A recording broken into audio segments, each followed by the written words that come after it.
Bem-vindos a mais uma live do TT. E na live de hoje vamos falar sobre como atuar na confusão de bicos. Se você não me conhece, eu sou a Carol Brasileiro e eu ensino fonoaudiólogos a atuar com assertividade, com segurança e amamentação e se tornar referência nesse assunto. Então hoje a gente vai falar um pouco sobre isso, né? Sobre como atuar, que são casos realmente difíceis, né? De um manejo difícil já por consultores de amamentação, e o fonoaudiólogo tem um papel fundamental nesse quesito, né? Nessa terapia realmente de reabilitação das confusões de bicos, né? E a gente vai falar então causa confusão de bico, como é que a gente atua, né? E tudo mais. Então, se você gostaria de aprender sobre esse assunto, fica aqui comigo que eu vou te explicar exatamente o que você precisa saber, por onde você deve começar, para onde que você deve olhar na sua terapia, tá? Realmente a confusão de bicos, ela precisa de um olhar especial do fonoaudiólogo, precisa de um olhar apurado de um profissional especializado para levar em consideração não puramente só a confusão de bicos, aquele momento pontual, mas tudo que envolve ali esse processo de amamentação e o processo da confusão de bicos, tá bom? Então, para começar, eu já quero dizer que a primeira coisa que você precisa ter em mente é que você vai precisar acolher essa família que vai chegar até você. Nossa, Carol, que óbvio. É óbvio, mas às vezes não é tão simples para as pessoas. Por que eu falo isso? Porque confusão de bicos nem sempre, anote isso aí, nem sempre confusão de bicos é culpa da mãe e da família. E isso é o primeiro baque que o fono toma às vezes, porque a gente já vem com aquela coisa da cultura do desmame que é muito forte realmente nas famílias, né? Enfim, em todas as famílias e em todos os binômios que a gente atende é muito forte realmente. Às vezes a mãe já tem ali a mamadeira, a chupeta, já ofertou. Mas olha, se a gente chega cheio de estereótipos, né? Cheio de pré-julgamentos e preconceitos ali na hora que a gente vai atender, isso vai se mostrar na hora que a gente acolher essa família, porque muitas vezes não foi a mãe que ofertou, às vezes foi um profissional da unidade onde o bebê estava internado, né? Às vezes foi um outro profissional da equipe que deu uma vez e o bebê começou a rejeitar o peito e de repente cai no colo do fono, né? Essa coisa de o bebê não tá conseguindo pegar no peito da mãe, olha lá, vamos ver o que a gente faz, né? Então é muito importante que a gente saiba acolher isso e entender, né, que independente do que levou essa criança a fazer uma confusão de bicos, independente de ter sido ali um profissional que tenha ofertado um bico em um momento, né, indiscriminadamente, ou se realmente for a família, a gente tá ali para ajudar a família a superar esse problema, né? Então, acolher, entender que é um momento muito difícil, quando a mãe ela vê a criança rejeitando a sua mama, né? Isso é um momento que traz realmente muita frustração nas mulheres, porque se culpam muito por isso, né? Por não estar conseguindo amamentar o seu bebê. Quantas mães, né? Eu costumo dizer que as mães, elas já nascem, porque quando nasce o bebê, nasce uma mãe, né? Elas já nascem com a mochilinha da culpa. Então, tudo que acontece com ela, com o seu bebê, ela acha que é culpa dela. Se o seu bebê não tá ganhando peso, ela acha que é culpa dela. Se não tá conseguindo amamentar, é culpa dela. Se o mundo, né, tá passando por um conflito, a culpa é da mulher. Então, eu brinco muito com as mães falando isso, assim. A mãe já tem esse negócio da culpa e traz pra si muito. E a gente precisa ser essa rede de apoio que vai dizer, olha, mãe, talvez não seja culpa sua isso aqui, né? E, enfim, a gente não tá aqui para procurar um culpado. A gente tá aqui realmente para te auxiliar a vencer esse obstáculo, né? E aí, a gente precisa conscientizar essa família, né? Seja lá a mãe, a mulher, né? O pai, a conjuntura que tá junto com essa criança, de que isso é possível, mas que nem sempre a gente vai conseguir fazer isso, né? Que é super possível, mas que não depende só do fono, não depende só do profissional que está acompanhando, do consultor de amamentação, depende de uma conjuntura de fatores, né, que não são inerentes ao fonoaudiólogo. A gente está ali realmente para ser essa ponte, para mostrar o caminho, mas não é fácil. Então, a primeira coisa que a gente tem que ter em mente, trazer isso para a família, que não é fácil. Se a criança já foi exposta a um bico artificial e tem tendência a desenvolver a confusão de bicos, muito provavelmente não vai ser fácil fazer esse desmame. A família tem que estar muito disponível e ser essa rede de apoio dessa mulher, porque se já é difícil o processo do puerpério para fazer para desconfundir os bicos, digamos assim, né, para fazer o processo contrário à confusão de bicos, é também um processo, assim, muito dispendioso, dispendioso não é de despesa, mas, assim, uma coisa que a mulher vai precisar se empenhar muito, né? Então, ela vai precisar estar ali 100% em prol de a gente conseguir fazer isso, né? Porque a criança, ela vai chorar sim. Então, a gente tem que ajustar essas expectativas, né? Não existe um bebê que nasceu e não tem choro, e principalmente um bebê que tá fazendo confusão de bicos que não vai ficar irritado. Ele vai irritar. Se ele faz confusão de bicos, ele vai irritar no momento que ele for pro peito, ele vai empurrar o peito, né? E as mães falam assim pra mim, nossa, é incrível como empurra, né? Coloca a mãozinha, empurra com o pé, faz uma briga. E é isso mesmo, né? Mas isso não é por maldade, porque tá rejeitando o peito da mulher. A gente tem que explicar o que acontece do ponto de vista fisiológico mesmo, explicar que a criança ainda não consegue dissociar os movimentos, né, orais, e que realmente o cérebro dela vai poupar energia e vai querer fazer aquilo que é mais confortável para ele, né? E o que é mais fácil para um bebê? Extrair leite do lugar que ele não precisa fazer muita força, que é onde na mamadeira, por exemplo, ou fazer uma sucção de um lugar que ele não precisa empenhar muita força, como por exemplo na chupeta. Então, a gente precisa explicar isso para as famílias, que às vezes a mãe já chega assim, pelo amor de Deus, me ajuda, não sei mais o que fazer, meu leite tá fraco, aí começa, né, todos aqueles mitos vindo à tona, meu leite tá fraco, né, estão falando para mim que eu não tenho leite suficiente, que essa criança vai emagrecer, e isso, e às vezes tem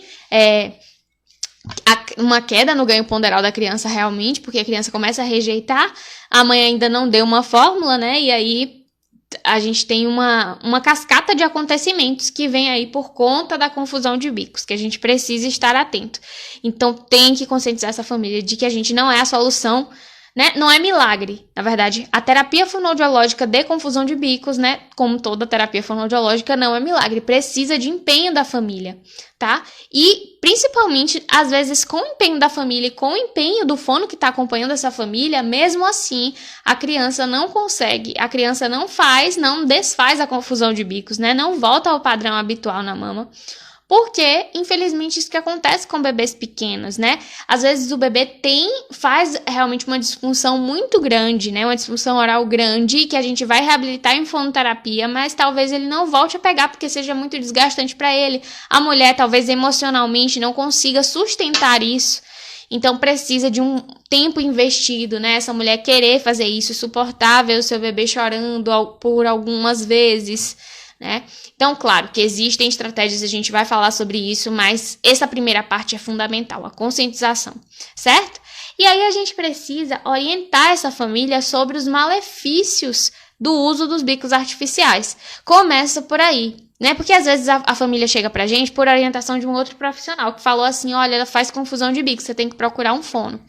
E aí a família chega achando que a gente vai, sei lá, dar um potinho de fórmula mágica e fala assim, toma, se você tomar isso aqui 3 vezes ao dia, vai melhorar a confusão de bicos. E não é assim, né? Terapia não é assim, é um processo. E aí, se a gente não conscientizar essa família sobre a importância de se empenhar, de se investir nisso, o que é que isso vai trazer de benefício para o bebê, para a mulher, para esse binômio, a gente não consegue ter resultado, né? A gente não consegue atingir os nossos objetivos. Então, a primeira coisa também, né? A segunda coisa, no caso, é a gente orientar sobre os malefícios desse bico. Então, o que é que isso pode causar? Né? A fissura que pode causar disfunção oral nesse bebê, essa disfunção oral pode causar algumas questões de desenvolvimento craniofacial nessa criança, e essa criança exposta ao bico artificial por um período prolongado, né? Ela vai ficar com maior flacidez desses órgãos, isso pode impactar na fala, isso pode impactar na introdução alimentar, né? No sistema respiratório dessa criança. Então, é muito importante amarrar todas essas questões que envolvem a exposição de uma criança a um bico artificial. E, para além disso, a criança pode ter o desmame precoce, né? Ser privada de receber o melhor alimento, que é o leite materno, para ela se nutrir, para ela crescer saudável, né? E ainda de quebrar esse vínculo que se forma a partir da amamentação, né? Que eu sempre falo, não é que a amamentação é preditiva do vínculo entre a mãe e o bebê, não é isso. Mas o aleitamento materno promove, sim, um laço forte e um vínculo, sim, com essa mãe, com esse bebê, por conta desse processo alimentar que começa no seio. Então, e isso ajuda a criança, né? Tanto do ponto de vista de desenvolvimento neuropsicomotor, porque recebe realmente os hormônios que ela precisa para crescer saudável, coisa que não tem na fórmula, né? E os anticorpos e tudo isso. E o contato pele a pele, o quanto que promove, né? Benefícios para a criança, né? Controle de temperatura, né? Controle da frequência cardíaca. O contato pele a pele é fundamental, principalmente se a gente fala de primeiros 3 meses. Tá? Então é muito importante a gente orientar, falar, olha, se um bico artificial entra em cena, a gente coloca a amamentação em risco, tá? E é isso, esse trabalho muitas vezes a gente faz quando a gente atende preventivamente essas mães. Mas se a gente já chega num quadro em que a gente detecta uma confusão de bicos, também é importante que a gente fale sobre isso, porque isso vai fazer com que a mulher e a família se empenhem realmente em fazer com que esse quadro se reverta. Então é importante você sempre falar assim, olha, não depende só de mim, porque vai acontecer isso, isso e isso, a criança vai ficar mais irritada, né? Vai ser uma guerra na hora de oferecer o leite para ela, enfim, mas a gente tem como fazer. Vai precisar de protocolo de ordenha, talvez, né? A gente vai ver aqui que tem casos em que a produção da mulher cai, porque de repente começou a dar uma mamadeira de fórmula para essa criança.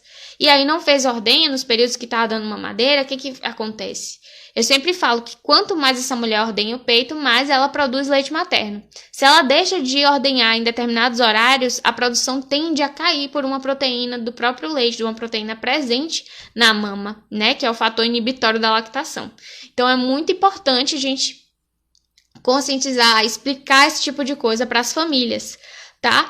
E aí, quando a gente começa a falar sobre bicos artificiais e malefícios, chegam muitas perguntas e a gente tem que estar aberto para sanar essas perguntas. E aí, essa semana eu recebi, uma mãe me perguntou exatamente isso, né? Ah, Carol, mas assim, bico de látex, né? Aquela chuca, que tem gente que conhece como mamadeira de chá, enfim, aquela chuquinha, aquele bico de látex que é bem molinho. Bico de látex, ele causa confusão de bicos porque ele é mais fácil, ele é molinho, ele é diferente, a consistência é diferente, ele é mais próximo da consistência do peito da mãe. Eu falei, aonde, gente, tá escrito isso, né? Não é não. A gente tem que ter muito cuidado com isso, né? Com as orientações que a gente passa. Não sei onde essa família ouviu isso. Claro que eu tava ouvindo isso de uma família e às vezes é uma coisa que passa pela cabeça da mulher mesmo. Ah, eu não vou dar esse aqui porque esse é de silicone, é rígido, claramente é diferente do peito da mãe, mas esse outro que é mais molinho, tem uma textura macia, de repente a criança aceita melhor.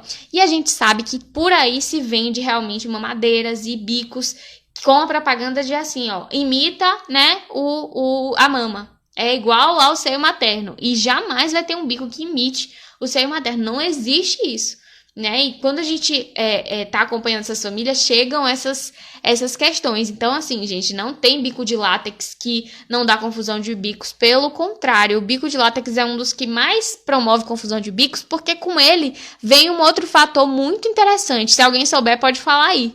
Que é o quê? A confusão de fluxo. Porque o bico de látex, por ele ser mais molinho, quando o bebê faz a sucção nele, o que acontece? Aumenta o fluxo, né, que esse bebê tá extraindo de leite. Na verdade, não precisa nem apertar, né? Se a gente vira aquele bico de látex, ele já cai um fio de leite direto. E se a criança faz ali a sucção, vem um super jato de leite. O que acontece? Às vezes, a produção da mulher não é daquela forma. Ela não tem hiperlactação, ela tem um jato tão exacerbado de leite. Quando essa criança vai para o peito, o que acontece? Pode ter a própria confusão de bicos associada a uma confusão de fluxo. Então, quando a gente vai fazer a avaliação dessa criança, sempre tem que entender se existe confusão de fluxo associada, porque para cada tipo de situação a gente vai ter uma estratégia específica. Se eu estou falando só da confusão de bicos aqui, eu vou reverter dessa forma, e se tem uma confusão de fluxo associada, eu preciso também fazer determinados tipos de estratégias terapêuticas para trabalhar em cima da confusão de fluxo, né? Então, a gente tem sempre que entender assim, tem confusão de fluxo associada, eu tô falando de uma criança que só tá fazendo a confusão de bicos, ou tem aí confusão de fluxo, né? Bebês que estão em mamadeira, muito provavelmente tem as duas coisas, e a gente precisa lembrar disso. Tá? E o que é a confusão de fluxo? A criança quer o mesmo fluxo que tem ali no TT, que tem ali na mamadeira, no TT. Ele tenta reproduzir e quando ele não consegue extrair o mesmo fluxo de leite que ele estava conseguindo na mamadeira, ele fica completamente irritado, certo? Tem uma outra questão que me perguntaram uma vez dentro do ambiente hospitalar. Se luva de látex, sabe aquela luvinha? Não sei se vocês conhecem, mas já vi muito, né, dentro do ambiente hospitalar, aquela luva, o dedinho da luva, né, amarra, faz uma chupeta com aquilo e oferece para a criança. E me perguntaram se tinha malefício, se fazia confusão de bicos, né, e com certeza, gente, toda vez que a gente fala de um processo de sucção não nutritiva para a criança, né, principalmente quando não está associada à alimentação, a gente está falando de colocar essa criança para mamar fora do peito e a gente tá dando um padrão de sucção para a criança durante um período prolongado. Então, é muito interessante que a gente consiga realmente dissociar e entender como é que funciona essa questão da sucção infantil, da sucção do bebê, né? A gente sabe que o bebê suga por reflexo, mas é diferente o padrão de sucção no peito, é diferente o padrão de sucção na mamadeira. Os músculos que ele recrutam vão ser diferentes. E é lógico que se a gente coloca um dedinho de luva na boca da criança, ela vai estar fazendo um padrão de sucção também diferente, né? Isso tende a acalentar a criança? Tende, porque a sucção, ela acalenta a criança, ponto, né? Um bebê que acabou de nascer um RN, ele recruta a mama muitas vezes ao dia, porque às vezes não é fome, não é sede, é simplesmente a necessidade de sugar que o RN tem para conseguir se organizar, para conseguir se sentir acalentado, pertinho ali da mãe. Sugar acalenta. Se você pega qualquer bebê aí que esteja irritado, por mais que ele esteja com fome, coloca um dedinho, o seu próprio dedo enluvado na boca para você ver, pronto, ele vai sugar e isso vai acalentar, ele vai conseguir se organizar através daquele reflexo, né? É um reflexo. Então, é muito importante a gente entender isso. E aí, o que acontece? A luva de látex tem também esse material do látex que não é apropriado para o RN, que pode causar diversas alergias, né? E, infelizmente, ainda é uma prática que a gente vê muito, então não é recomendado. Ponto. Não é recomendado isso e sim pode contribuir para a confusão de bicos. Pode contribuir para a redução do leite materno. Então, é muito importante, né, fazer com que a equipe também entenda e acolha todas essas orientações, né? Que às vezes a gente chega também com muitos conceitos, mas a gente precisa passar os quês e os porquês para a equipe, né? E isso traz também a equipe para perto da gente na hora que a gente está manejando a confusão de bicos, tá? Bom, então se a gente detecta, tem confusão de fluxo associada, tem oferta de bico de látex, foi só mamadeira, foi só chupeta, enfim. Mas a gente tem que lembrar o seguinte, gente. Bebês irritados não mamam. Bebê que tá irritado não vai amamentar. Ponto. Você também não vai conseguir colocar um bebê que tá choroso, extremamente com fome, extremamente irritado para pegar numa mama. Inclusive assim, quando você pega um bebê que tá irritado para fazer uma pega na mama, muito provavelmente ele vai fazer um padrão de pega inadequado, não vai abrir a boca direito, ou abre, mas não faz uma sucção adequada. Isso pode traumatizar a mama da mulher. Então, também, se a gente coloca um bebê numa situação extremamente irritada para amamentar, pode ser maléfico para a mulher nesse sentido. O que a gente faz nesse caso? A gente precisa organizar primeiro o bebê. Então, aqui já vai a primeira estratégia, né? Organiza esse bebê antes de atender, antes de fazer qualquer estimulação com ele, né? E como que a gente pode organizar esses bebês, né? Técnicas de esterogestação, entendendo que um bebezinho, principalmente o RN, que é quem mais... RN, né? Bebês até 3 meses são a população que mais faz confusão de bicos, né? Quanto mais novinho ele é, mais propício ele vai estar a fazer confusão de bicos. E pela própria imaturidade neurológica, né, da criança. Então, você precisa organizar essa criança, organizar do ponto de vista motor, neuromotor, né, acalentá-lo. Então, se ele tá muito irritado, né, realmente usar o ruído branco a seu favor, usar o embalo a seu favor, embalar esse bebê, né, conter as perninhas, os bracinhos, né, colocar ele ali, balançar, colocar no colo da mãe, balançar, embalar, colocar um ruído. Isso tudo vai fazer com que ele se organize muito melhor e aí você vai conseguir iniciar uma terapia com muito mais sucesso, tá? Às vezes a gente acha que sugar vai ser a primeira estratégia, a melhor estratégia, e não. Se você quer trabalhar na confusão de bicos, tenta colocar o sugar como a última estratégia para acalentar ele, porque é a partir disso que você vai conseguir levar ele na mama, né? Fazer, enfim, outras estratégias que você tem aí no seu arcabouço de estratégias terapêuticas, mas tentar o sugar por último, né? colocar essas outras estratégias de organização dessa criança antes. Então, assim, lembra sempre, bebê irritado não mama. Se o bebê tá irritado, antes você vai ter que trabalhar essa irritabilidade. E trabalhar a irritabilidade, a gente fala de trabalhar a irritabilidade do bebê e trabalhar a irritabilidade também da família. Às vezes a mulher, Primeiro, vamos pensar que a gente está falando de puérperas, tá? E que às vezes está numa condição hospitalar, né? Numa condição de internamento. Ou que a gente está falando de uma mulher que está numa condição em que a rede de apoio dela é completamente fragilizada.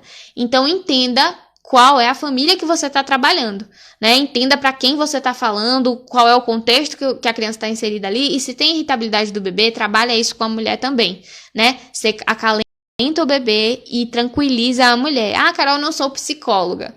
Não tô pedindo para você ser psicóloga, tô pedindo para você fazer simplesmente um acolhimento, né? Entendendo o seu limite, o lugar da mulher e sabendo que existem emoções que podem vir à flor da pele nesse momento, porque uma mãe, ela quer ver o seu filho saciado, ela quer ver o seu filho bem nutrido e sempre ela vai associar de que o peito não tá sustentando, porque é isso que a gente tem de cultura do desmame, gente, infelizmente.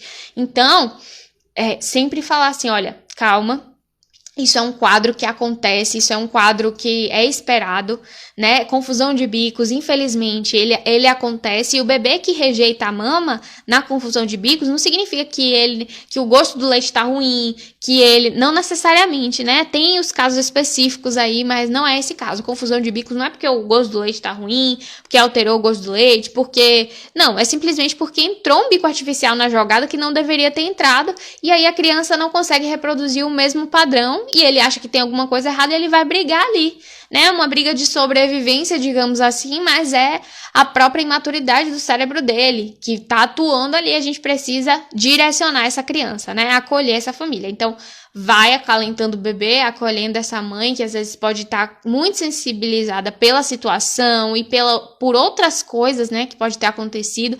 A gente não sabe, de repente essa mulher passou por um processo de parto muito difícil, né, um processo que teve laceração, não sei, ou uma mulher que passou... Gente, a gente tem tantas coisas quando a gente fala de cuidado, né, neonatal, cuidado no pós-parto com a mulher, assistência à mulher e ao bebê, ao binômio, né, nesse sentido, a gente fala de tantas coisas que podem estar envolvidas nesse meio, né, violência obstétrica, né, tanta coisa que a mulher ouve, que ela às vezes está com tantos sentimentos ali e as pessoas não têm preparo para lidar, né, às vezes a mulher...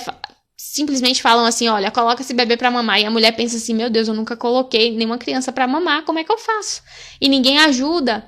Então, tem muita coisa envolvida. E é importante ser bem empático quando a gente tá tratando, principalmente desses casos, né? Porque confusão de bicos e irritabilidade andam, lado a lado. Não só a irritabilidade do bebê, porque se o bebê fica irritado, se a gente pensa que é sempre um binômio, a mulher também vai ficar, né? Ela vai se sentir impotente diante dessa situação. Às vezes, dentro do ambiente que você está trabalhando multiprofissionalmente, trabalhar junto com outro profissional que pode acolher essa mulher, que pode ajudar vocês nesse momento, que está ali do lado da mulher para ser um suporte para ela, ou um familiar que seja realmente aquele suporte, né? O pai da criança, por exemplo, ou a mãe dessa mulher que está ali, que é o vínculo mais forte, a pessoa que é o vínculo mais forte emocional dessa mulher, é que vai ajudar muito nesse processo, certo? E aí, a gente tem como estratégias o que mais? Quando a gente está falando, por exemplo, de um caso que tem confusão de fluxo associada, existem as estratégias que a gente pode utilizar para fornecer um pouco mais de fluxo para essa criança na mama, descartando o leite materno. Descartando o bico artificial. Jamais descartar o leite materno, hein, gente? Mas descartando o bico artificial. Então, quais são essas estratégias, né? Primeiro, a gente tem a relactação. Que a relactação, quando a gente pensa, né? Relactação é para aumentar a produção de leite. Ótimo.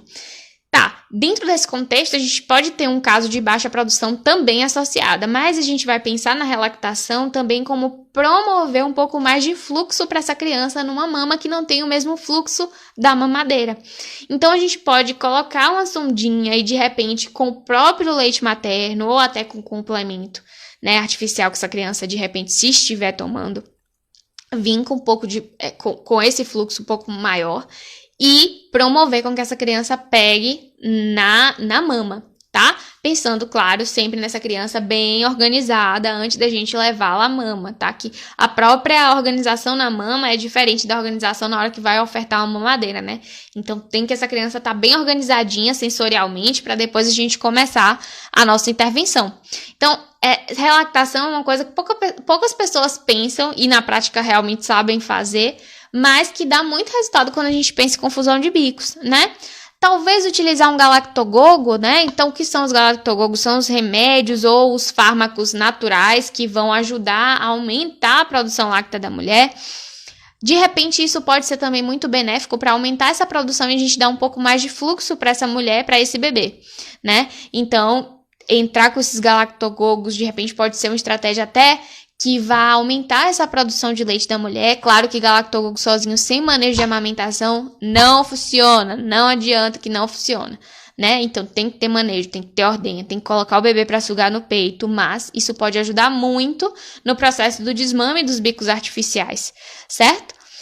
Tem também os utensílios alternativos, então a gente pode começar a descartar a mamadeira. Talvez esse bebê não queira ir para a mama no primeiro momento, mas tirar o bico artificial e ofertar num copinho, tirar o bico artificial e ofertar na colher dosadora, pode já deixar de expor esse bebê ao bico artificial até ele se organizar para sugar no peito, né? Então, isso muitas vezes é o plus, é aquele start que a gente tem e que vai fazer toda a diferença no manejo da confusão de bicos. Tem gente que fala assim, ele não quer pegar a mama, só quer a mamadeira, não tem jeito, eu já tentei colocar na mama de todo jeito, não deu jeito. Tá, beleza, mas você já tentou tirar da mamadeira? Então, tem gente, às vezes, que só pensa em colocar na mama, mas tem que tirar a criança do bico artificial. Se ele continua sendo exposto ao bico artificial, é muito difícil de ele não fazer essa confusão.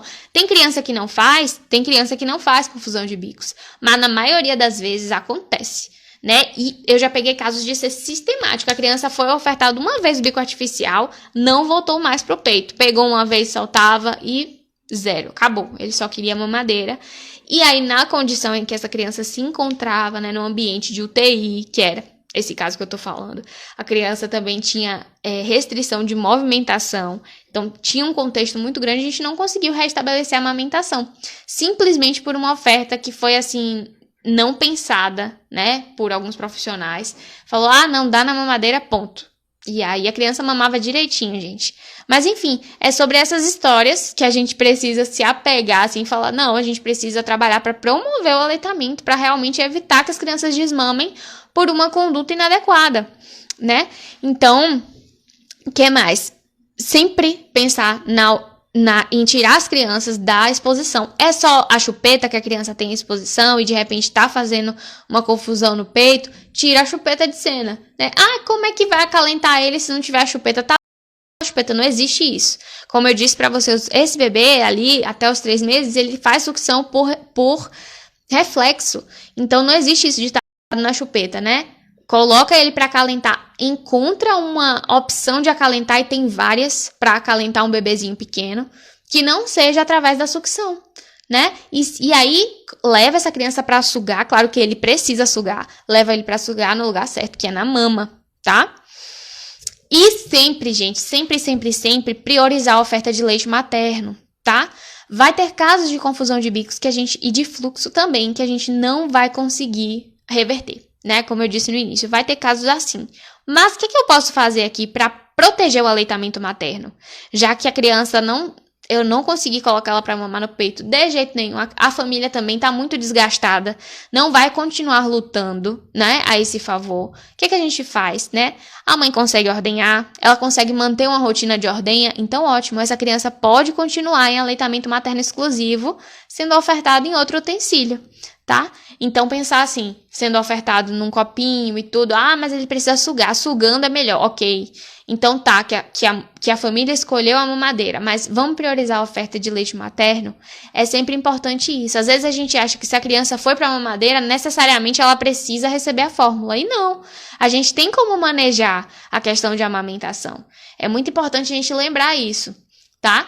E aí, sempre que você for acolher uma família, pensar, primeira coisa, prioriza o leite materno. Segunda coisa, acolhe essa família, que pode estar um caos passando pela cabeça dessa mulher e pela rede de apoio, né? conscientiza sobre as possibilidades, né? E dá força porque é super possível, mas depende de N fatores, não depende só de você. Tá certo? Vocês têm alguma dúvida, gente? Eu sou assim, carro sem freio, saio falando um monte. Eu quero agradecer a presença de todos vocês aqui e dizer que a gente se vê amanhã, né? Essa live deveria ter sido feita ontem, mas a gente se vê amanhã em mais uma live do TT aqui, tá certo? Um beijo pra vocês, ótima noite e a gente se vê amanhã. Tchau, tchau.